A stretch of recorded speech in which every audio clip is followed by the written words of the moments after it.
Radio Pays. 2017, année politique et sociale en Guyane qui fait déjà partie de l'histoire du territoire et qui fait date à la fois dans l'imaginaire de la population en tant que mouvement populaire de grande ampleur et comme le tout début d'un nouveau chapitre pour la Guyane. Pas un jour ne passe, j'exagère à peine, sans qu'une référence soit faite aux accords de Guyane et à la grande marche du 28 mars. 6 ans déjà donc, et depuis chaque année, des événements, commémorations, rassemblements pour ne pas oublier l'esprit de 2017, comme si, à force d'en parler comme un événement du passé, on craignait qu'il finisse par disparaître du champ politique et très concret des mesures à mettre en place.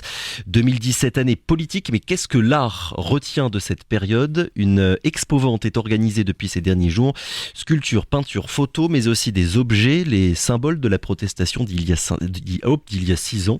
Pour en parler, Abel Adonai, notre invité ce matin. Bonjour. Bonjour à tous. Et bienvenue sur Radio Pays, Abel Adonai. Merci beaucoup d'avoir accepté notre invitation. On va revenir évidemment sur cette exposition que vous avez réalisée. Mais d'abord, j'aimerais revenir et savoir, 2017 pour vous, en tant que citoyen guyanais, c'est quoi ? C'est quel souvenir ? Est-ce qu'il y a quelque chose, un moment, une image qui vous revient instantanément quand vous y repensez ? J'y pense souvent. Donc 2017 pour moi, c'est une grande émotion. C'était carrément un rassemblement du peuple, là. Une solidarité qu'on ne trouve pas souvent. On dit souvent que le Guyane n'est pas solidaire, mais là, c'était une leçon d'humilité. Et tout un peuple rassemblé, l'inspiration était là. C'était pas facile à canaliser, surtout parce que ça partait dans tous les sens. Mais c'était une grande fierté de voir un peuple qui marche, quoi, pour son pays. Donc des souvenirs en tant que citoyen et en tant qu'artiste, est-ce que finalement ça vous a habité, on va dire, depuis ces 6 dernières années ? En tant que citoyen, mais je vais dire en plus en tant qu'artiste, parce que le domaine artistique, il m'envahit. Donc à chaque fois que je suis dans une situation, c'est plus le côté artistique qui prend le pas. Mais c'est vrai qu'à un moment donné, il fallait revenir à la réalité et se dire qu'il fallait être là à ce moment-là. Et oublier ce petit côté artistique que j'avais pour pouvoir et soutenir aussi, quoi, comme tout le monde. C'est une exposition militante, finalement, que vous avez fait là pour les 6 ans de 2017 ? Je veux dire que c'est une exposition militante. Pourquoi ? Parce que c'est spécial 2017, au niveau des couleurs, du drapeau, et puis toute cette ambiance qu'il y a eu dans la salle d'expo déjà d'une. Et puis ce que représentent les œuvres en même temps, quoi. Alors cette exposition expo-vente, elle est organisée, on le précise, par Trop Violence. Ivan Goua, qu'on a entendu dans le journal de tout à l'heure, nous disait que cette année, ils avaient voulu remettre la population en quelque sorte au milieu des débats et pas uniquement parler de 2017 d'un point de vue politique et institutionnel. L'exposition du coup elle est passée par le Centre d'art de Matoury. Hier elle était sur la place des Palmistes. Racontez-nous un petit peu finalement, Abel Adonai, votre cheminement en tant qu'artiste. Comment est-ce que vous en êtes arrivé à faire cette exposition là ? Comme je le disais tout à l'heure, j'ai été inspiré dès les premières marches 2017. J'ai été inspiré par ce mouvement social qui s'est fait et je pensais déjà à faire une expo. Mais le problème qu'il y avait, c'est comme je disais que ça partait dans tous les sens, donc c'était très compliqué de pouvoir s'inspirer. Il fallait pouvoir s'imprégner des acteurs de la marche et connaissant Olivier Goudet, un ami de longue date, donc j'ai dû me rapprocher de lui et lui demander de lui poser des questions pour qu'il puisse m'aiguiller un petit peu sur cette marche, sur ce mouvement qui s'est fait. Donc j'ai eu quelques précisions et là l'inspiration a été un peu plus affinée et à partir de là j'ai pu commencer à créer, donc avec une collaboration avec Trop Violence. Il y a eu au fur et à mesure... C'est vraiment un partenariat entre les deux finalement, entre vous et Trop Violence. Voilà. Il y a eu des œuvres qui se sont créées au fur et à mesure, ça ne s'est pas fait comme ça d'une traite. Voilà. Donc, les plus vieilles œuvres d'ailleurs, elles remontent à combien de temps finalement ? On va dire pratiquement un an après la marche, on va dire 5 ans. Oui. Parce qu'il y a eu 2 statues qui se sont réalisées. Donc on voit une femme, un personnage qui soulève un drapeau, après un personnage de Trop Violence aussi qui soulève le poing, pour symboliser aussi la partie des hommes qui étaient un peu cagoulés là. Donc voilà, c'était ça. C'est impossible quand on est un artiste, quand on est guyanais et qu'on a vécu 2017, de pas être comment dire, de passer à côté, de pas être influencé finalement par les mouvements de 2017 dans son œuvre et dans ce qu'on a envie de dire. Je vais dire presque quand on est conscient de ce qui s'est passé et on enlève un petit peu son orgueil, c'est impossible de passer à côté puisque c'est quelque chose qui nous a touchés tous, même si on ne voulait pas, même dans nos maisons. Donc les ronds-points, on ne pouvait pas bouger, il fallait aller soutenir aussi. Et moi, je l'ai fait à travers ce que je fais le mieux, à travers mes couleurs, à travers ma peinture. Et c'est un art, c'est une manifestation qu'il faut figer aussi dans l'histoire. Et l'artiste, il est là pour ça. Il est là pour figer un moment, figer un temps, comme un photographe. Et moi, mon travail dans tout ça, c'est pour que plus tard, mon art puisse contribuer dans l'éveil, dans ces jeunes qui vont arriver plus tard, pour qu'ils puissent savoir ce qui s'était passé à un moment donné en Guyane. D'ailleurs, puisque vous parlez de ce sujet-là, est-ce que quand vous parlez de 2017, en tant que personne qui a participé au mouvement et qui était là pour les vivre directement, quand vous parlez aux plus jeunes, est-ce que vous avez l'impression que l'esprit de 2017, il continue encore d'habiter les générations de jeunes actuelles, ou bien il y a le risque, comme je disais en introduction, que ça finisse par s'étioler peu à peu dans le temps? Ben écoutez, les jeunes, ils sont encore là, ils ont encore ça dans la tête, ceux qui étaient là, hein, ils ont encore ça dans la tête. Mais moi, ce que je constate quand moi je donne mes cours de dessin, quand je leur en parle d'une manière un peu plus artistique, ils sont un petit peu réticents, parce qu'il y a eu quand même, il faut le dire, hein, de mauvais a priori qu'on les a inculqués dans la tête. Ils ont que 2017, voilà, il y a eu quand même de la violence, alors que non, c'était un mouvement pacifique. C'est une leçon aussi qu'on a donnée au monde, hein, ce côté pacifique-là qu'il y a eu. Et au fur et à mesure, il faut faire un travail pour pouvoir mettre ça dans la tête des jeunes, des personnes qui étaient là aussi. Et je pense que la population ne s'est pas détachée complètement de ce mouvement-là, mais chacun va qu'à ses occupations. Et de temps en temps, il faut faire un petit rappel, comme ce qui s'est passé pour l'exposition du 28 mars. Oui, parce que comment dire, un artiste, peu importe d'ailleurs, qui fasse des arts plastiques comme vous, qu'il écrive, qu'il chante, qu'il danse, qu'il fasse du cinéma ou que sais-je, il est forcément influencé par ce qui se passe autour de lui et par son époque surtout. Voilà. Ce serait dommage de passer à côté, de se priver de... Passer à côté. Et c'est ce que l'artiste fait qui permet de connaître l'histoire plus tard. Parce que ça a toujours existé, hein, les pierres gravées, c'est à partir des pierres gravées aussi qu'on a connu un petit peu comment fonctionnait l'homme de Néandertal, tous ces gens-là. Donc l'artiste, il est là pour ça, pour figer l'histoire et raconter ce qui s'était passé aussi. C'est très important. Oui, pour avoir des œuvres finalement auxquelles se rattacher pour un événement quand même aussi important que la marche et les mouvements de 2017. Je fais le lien par exemple avec, je pense à la Révolution française, dès qu'on parle de 1789, il y a des tableaux qui arrivent dans l'imaginaire un petit peu de... Exactement, il y a cette envie-là finalement aussi de votre côté de traverser un peu le temps et de marquer l'imaginaire collectif de la Guyane. Oui, effectivement, en tant que enfant du pays surtout, et puis en tant qu'artiste maintenant reconnu, mon devoir aussi est de figer l'histoire, comme je le disais, garder la tradition à travers mes couleurs, à travers mes images. Et je pense que ce travail que je fais maintenant, il portera ses fruits plus tard, à travers des jeunes, à travers... un musée, ça peut être posé dans un musée, même au niveau de cette expo-là, de la marche, même si une bonne partie des œuvres sont parties, mais du fait que ces œuvres se seront dispatchées dans différentes maisons, les gens qui viendront voir leurs amis ou bien autres pourront voir ces images-là et puis se remémoriser. Et que ces gens-là qui ont acheté cette toile-là puissent le mettre en valeur aussi, sur tout ça. Oui, pour qu'il y ait finalement l'esprit de 2017 qui soit un peu partout, sans qu'on sache où exactement. Et les messages passent aussi bien à travers des couleurs.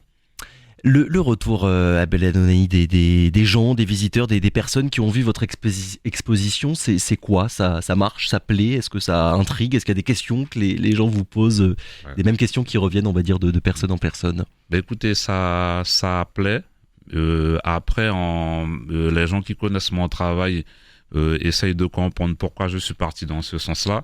Donc, parce qu'il y a toujours une petite crainte à l'intérieur du public. 2017, ok, trop de violence, ok, on connaît un petit peu pas trop bien leur démarche, alors que ce sont des démarches pacifiques et puis ils sont là aussi pour se battre pour nous. Hein, pour l'intérêt général. Pour l'intérêt général. Donc moi, je leur explique que moi, en tant qu'artiste, je suis là aussi pour pouvoir soutenir à travers mes couleurs. Je le fais avec ce que je fais de mieux à travers mes couleurs. Donc ils ont bien accueilli cette expo, ils étaient ravis d'ailleurs de voir que je partais dans une démarche comme celle-là.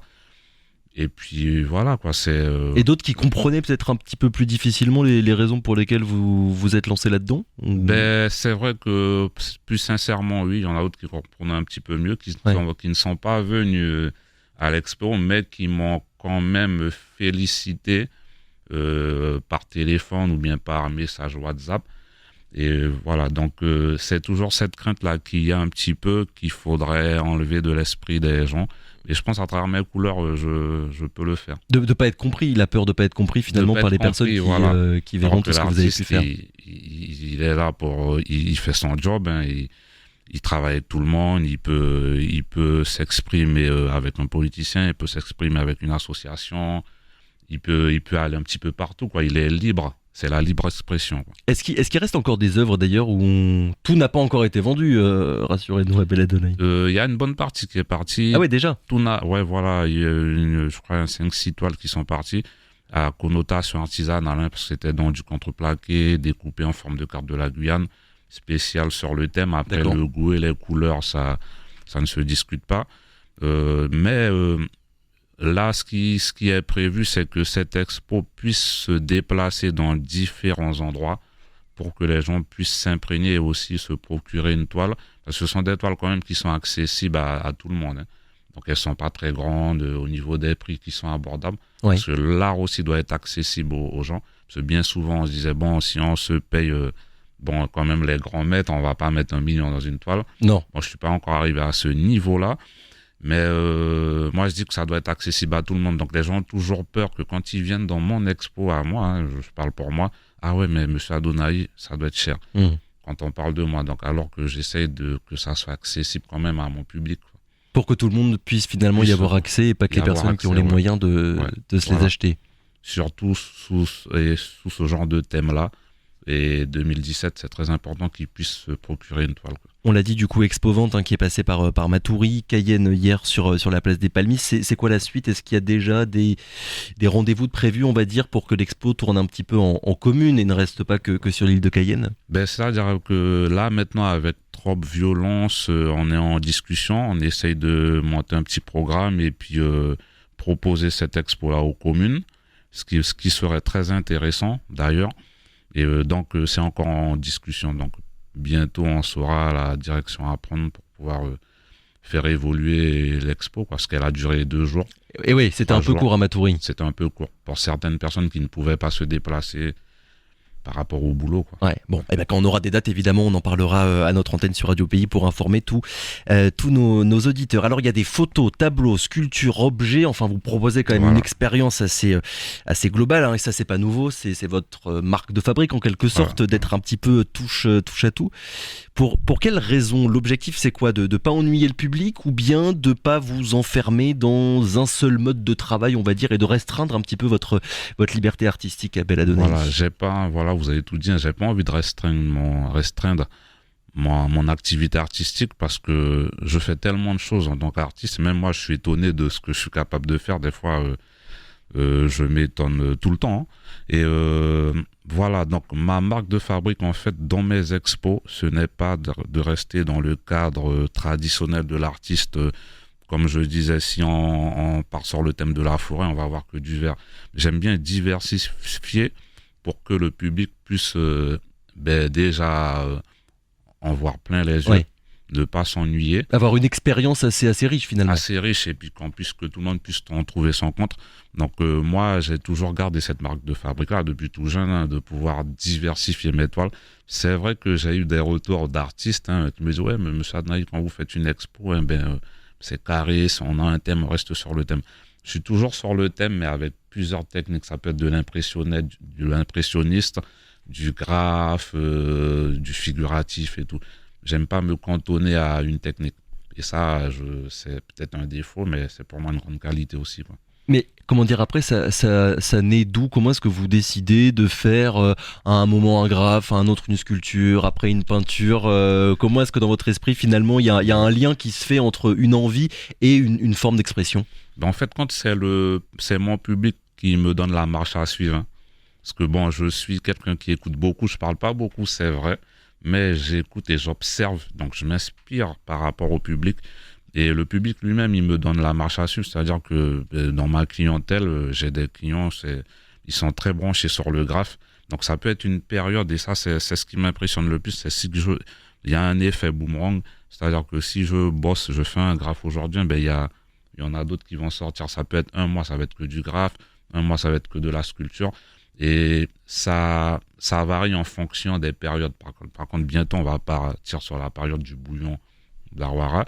Donc là, on va me demander beaucoup de sculptures sur le thème. Donc maintenant, je suis habitué à fonctionner par période, finalement. Par période, ouais. Ok.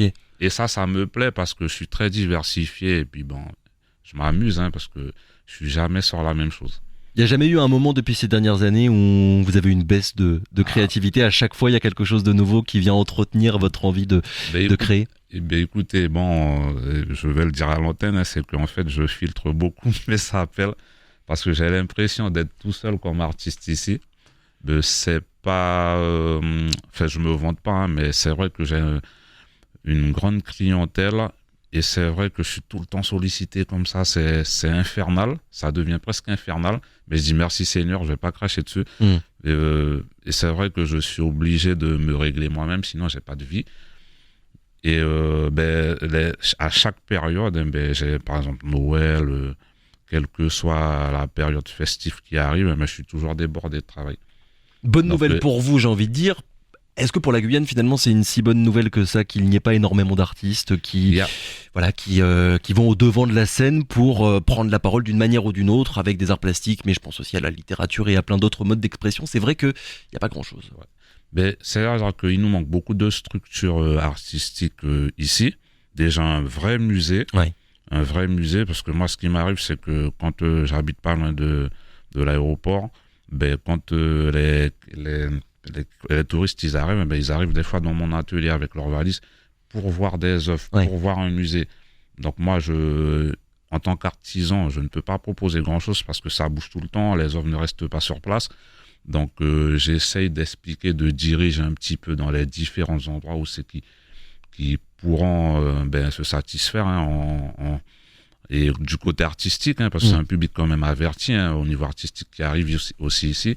Et on oublie souvent qu'il faut maintenant mettre en place un musée ici, un vrai musée. Avec de vraies structures d'accueil pour exposer évidemment les œuvres. Là, je pense à la photographie. Il va y avoir une maison de la photographie qui va bientôt ouvrir à Remiremont-Joly pour faire exactement ce que vous venez de dire, à savoir mettre en avant les créations guyanaises. Petite précision, vous vous êtes défini comme un artisan tout à l'heure. Vous êtes un artiste ou un artisan, Abel Adoni? En fait, j'ai les deux casquettes. Le côté artisan, c'est le côté, on va dire, alimentaire. J'ai pas le choix parce que je vis de mon art. Ouais. Et puis l'artiste, c'est au moment où il prépare son expo, il expose, quoi. Il y a des deux en vous finalement dans ce que vous faites. Voilà. Est-ce que sur tout ce que vous avez réalisé, pour revenir en quelques secondes sur l'expo dont on parle depuis tout à l'heure, est-ce qu'il y a un tableau, une sculpture en particulier qui, vous personnellement, selon vous, résume le mieux l'esprit de 2017, Abel Adoni? Tout simplement, ce sont les deux sculptures faites en fibre de verre et résine, hein. Donc il y a le personnage avec le drapeau et le trop violence à côté avec le poing. Abel Adoni, merci beaucoup d'avoir été avec nous ce matin. Je le rappelle donc, artiste à propos de cette exposition faite sur les mouvements sociaux de 2017 et surtout sur la grande marche du 28 mars à Cayenne. L'exposition pour l'instant devrait aller en commune, mais on n'a pas encore les dates. On n'a pas encore les dates, c'est toujours en organisation, quoi. On informera tout le monde de ça. Merci encore, très bonne journée à vous. Radio Pays.